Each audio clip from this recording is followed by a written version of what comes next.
ভগবানে পরানুরক্তি। শ্রী শ্রী বাবা বললেন, ভগবানে পরানুরক্তি নানুষ্পের চিরস্থায়ী ফল। এই চিরস্থায়ী ফলের জন্যেই তোমাদের ব্যাকুল হওয়া উচিত, আগ্রহী হওয়া উচিত। ঠাকুর আমাকে ধার্মিক করো, ঠাকুর আমার অভাব দূর করো, ঠাকুর আমার কামনা পূরণ করো, ঠাকুর আমাকে মোক্ষ দাও, এসব প্রার্থনা তোমাদের উচিত নয়। শুধুমাত্র এই একটি ভাব থাকা উচিত, ঠাকুর আমাকে সর্বতোভাবে তোমার করো।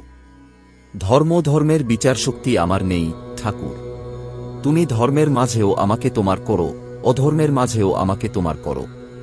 তোমার ইচ্ছায় আমাকে যেদিক দিয়ে খুশি পরিচালিত করো।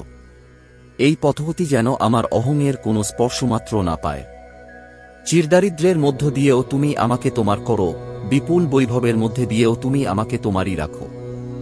দারিদ্র্যের জ্বালা আর বৈভবের উল্লাস কিছুই যেন আমাকে স্পর্শ করতে না পারে।